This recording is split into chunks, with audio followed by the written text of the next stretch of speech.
एक कारण यह है, यदि हम किसी चीज की चोरी करते हैं, दुष्ट आत्मा या फिर शैतान आपके अंदर आ जाएगा। आपको पता है वो निकलेगा नहीं, आप उसे डांटेंगे वो नहीं निकलेगा। वो तब तक नहीं निकलेगा जब तक आप पश्चाताप ना कर लें। बोलो हालेलुया। यहोदा ने पश्चाताप नहीं किया और उसके अंदर से शैतान निकला नहीं, पर तो शैतान ने यह बोला कि खुदकुशी कर ले, और उसने खुदकुशी कर ली। पर बाइबल बताती वो चोर था। जो यहोशू की मंडली में उसकी सेना में अकान नाम का व्यक्ति था। बाइबल बताती है उसके साथ जानते क्या हुआ? बाइबल बताती है उसे चराई में खड़ा कर दिया गया, और बाइबल बताती है उसके खानदान में जितने लोग थे सबको खड़ा कर दिया गया, और बाइबल बताती है कि व्यवस्था के अनुसार उस पर पथराव किया गया, और बाइबल बताती है पत्थर मार मार कर उसे मार दिया, पत्थर मार मार करके पूरे खानदान को मार दिया गया, और बाइबल बताती है उसके बाद उन्हें आग लगा दी, क्योंकि वो परमेश्वर की इच्छा नहीं पर तो शैतान की लालसाओं को पूरा कर रहा था।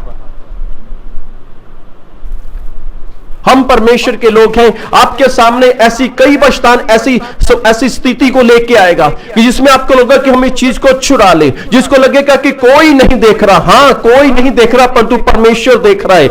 आकान को भी ऐसा लगा कि यहोशू को नहीं पता चला। आकान को भी ऐसा लगा कि मंडली के किसी भी व्यक्ति को नहीं पता चला। आकान को भी ऐसा लगा कि किसी भी सैनिक को नहीं पता चला, किसी को भी नहीं पता था।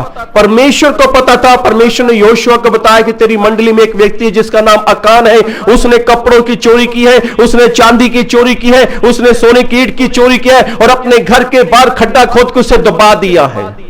परमेश्वर ने पूरा बताया कि वो चीज कहां पर छुपी है। चोरी। जब हम शैतान की लालसाओं को पूरा करते हैं तो याद रखें कि दुष्ट आत्मा या फिर शैतान आपके जीवन में प्रवेश कर सकता है। आप अपनी ड्यूटी में हो, अपनी ड्यूटी बड़ी ईमानदारी से निभाएं।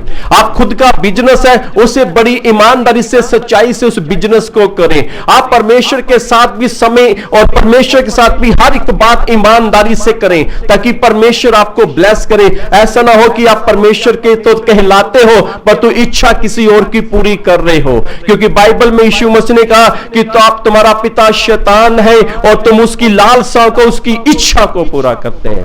पहला कारण यह है कि झूठ बोलना यानी चोरी करनी। पहला कारण है कि चोरी करनी और लालच, ये दो चीजों से दुष्ट आत्मा या फिर शैतान आपके अंदर प्रवेश कर सकता है। पहला कारण यह है। अब चलते हैं दूसरे कारण की ओर। दूसरा कारण बड़ा ध्यान से सुने, जब सुनेंगे समझ आएगा तब आपको पता चला कि दूसरा कारण क्या है। बाइबल बताती है पहला शमूएल 18 अध्याय में क्या होता है। दाऊद और शाऊल राजा और उसके सैनिक वापस यरूशलेम में आ रहे थे। बड़े खुश थे। राजा राजा था जो दाऊद अभी राजा नहीं बना, वो बड़ा खुश था। शाऊल उस समय राजा था, वो बड़ा खुश था। जितनी भी सेना थी वो सब बड़े खुश थे, और यरूशलेम की स्त्रियां बड़ी खुश थी। यरूशलेम के बच्चे बड़े खुश थे। यरूशलेम के जो पुरुष थे वो बड़े खुश थे। यरूशलेम के जो इस्राएल के वो लोग थे, वो जो बुजुर्ग लोग थे वो भी बड़े खुश थे, क्योंकि युद्ध जीत के आए थे। दाऊद ने गोलियत को मारा था 17 अध्याय में। 18 अध्याय में वापसी आ रही है, अपने घर में अपने नगर में आ रहे हैं। बाइबल बताते हैं कि सब लोगों ने उनका अच्छा वेलकम किया, अच्छा स्वागत किया।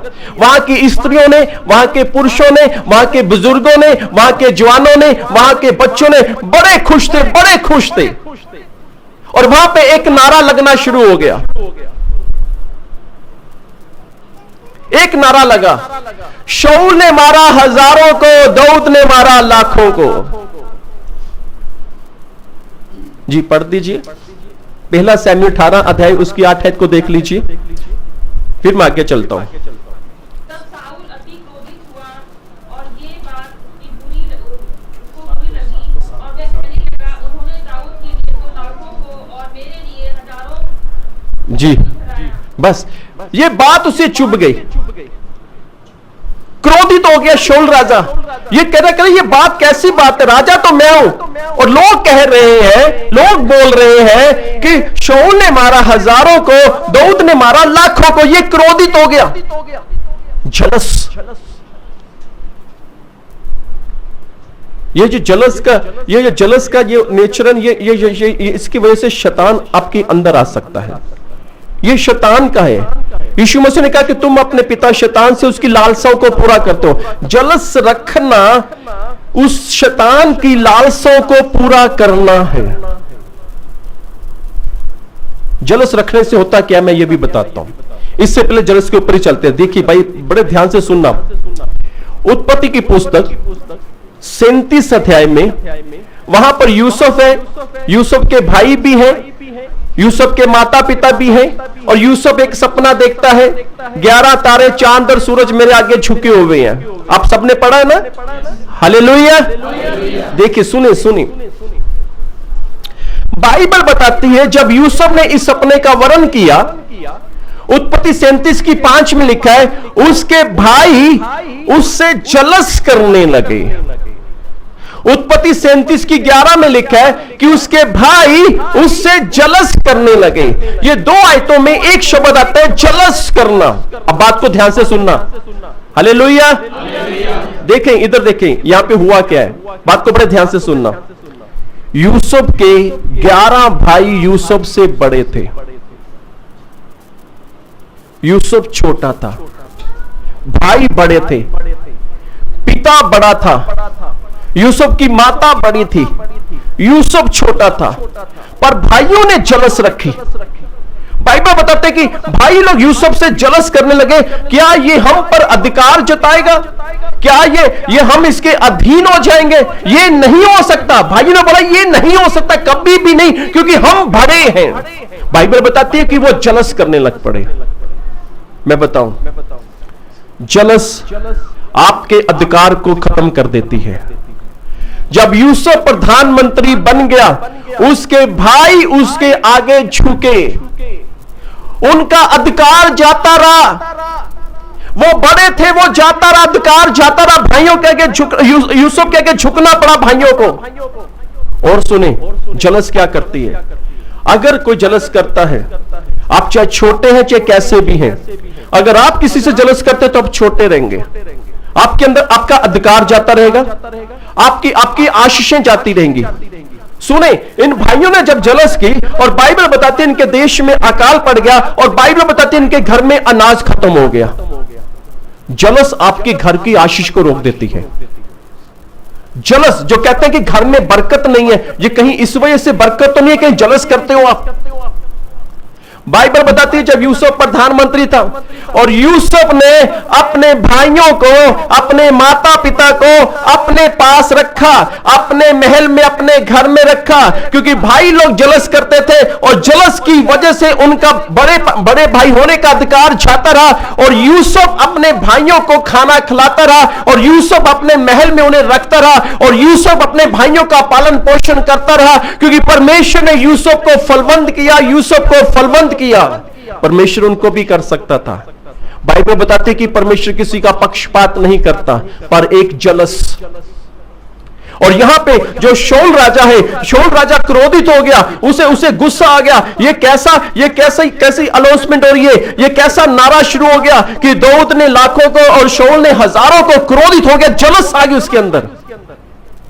जलस, अगर जलस आपके अंदर है, तो प्रभु यीशु ने कहा कि तुम अपने पिता की लालसाओं को पूरा करते हो, जो शैतान है, तुम्हारा पिता शैतान है। अब बड़े ध्यान से सुनना, 8 अध्याय में शाऊल क्रोधित होता है, दाऊद के प्रति जलस करने लग पड़ता है, और 10 आयत में ऐसा लिखा हुआ है, पहला शमूएल 18 की 10 में लिखा है, दूसरे दिन, जी रोमी जी पढ़े, दूसरे दिन क्या हो गया शाऊल के साथ? ध्यान से सुने। दूसरे दिन परमेश्वर की ओर से एक दुष्ट आत्मा शाऊल पर बल से उतरा। सुनिए, और वह अपने घर के भीतर नबूवत करने लगा। सुनिए, पहले दिन जलस रखी है, दूसरे दिन दुष्ट आत्मा उसके अंदर आ गई है। प्रभु यीशु ने कहा कि तुम अपने पिता शैतान से हो, उसकी लालसाओं को पूरा करते हो। ये शाऊल को परमेश्वर ने चुना था, कोई संदेह नहीं है। परमेश्वर ने इसे इजराइल के ऊपर राजा बनाया था, कोई संदेह नहीं है। जब तक ये परमेश्वर की इच्छा के मुताबिक था, जब तक इसके अंदर कोई भी जलस नहीं थी, तो कोई भी दुष्ट आत्मा इसके अंदर नहीं था। और जैसे इसने जलस करनी शुरू की, एक दिन पहले यह जलस कर रहा है दाऊद के प्रति, और दूसरे दिन इसके अंदर दुष्ट आत्मा आ रहा है। और जब इसके अंदर दुष्ट आत्मा आया तो ये दाऊद को मारने के लिए तैयार हुआ, क्योंकि यूहन्ना 10:10 में लिखा है कि जो शैतान है वो हत्यारा है। अगर जलस रखते हो तो हो सकता है दुष्ट आत्मा या फिर शैतान आपके अंदर प्रवेश कर सकता है। पहला है चोरी, दूसरा है जलस करना। कहीं भी, कैसे भी, किसी भी प्रकार, किसी की हालात में क्यों ना हो, कभी शैतान गुमराह करे, शैतान डराए, कभी भी इस प्रकार से नहीं कि हमें चोरी की और अब शैतान आपको प्रेरित करे। अगर कहीं ऐसा कर रहे हैं तो आप शैतान की लालसाओं को पूरा करते हैं। हमें किसकी इच्छा पूरी करनी है जी? परमेश्वर की। कम बोलते, थोड़े लोग बोले, ज्यादा नहीं बोल रहे कि किसी और की इच्छा पूरी करनी है आपने। जिसने यीशु मसीह की इच्छा करनी है वो जोर से हालेलुया बोल दे बस। ओ हालेलुया। तो शाऊल ने जलस की और उसके अंदर कभी भी आपको ऐसा लगे, आप क्या बोले, अगर आपके अंदर ऐसा कुछ शैतान डालने लगे जलस के प्रति, बोले कि नहीं परमेश्वर मैं अपने भाई को आशीष देता हूं, नहीं परमेश्वर मैं अपनी बहन को आशीष देता हूं, है ना। बहन बोले परमेश्वर मैं अपनी बहन को आशीष। आप ड्यूटी में दो बहनें जॉब कर रही हैं, एक को तरक्की दूसरी को नहीं मिली, जिसको नहीं मिली वो प्रभु को मानती है, वो जलस ना करे, बस ये बोले प्रभु जी धन्यवाद मेरी बहन को तरक्की देने के लिए, धन्यवाद अच्छी सफलता देने के लिए। कहीं ऐसा ना हो कि दुष्ट आत्मा आ जाए। हमें परमेश्वर की इच्छा को पूरा करना है। बोलो हालेलुया।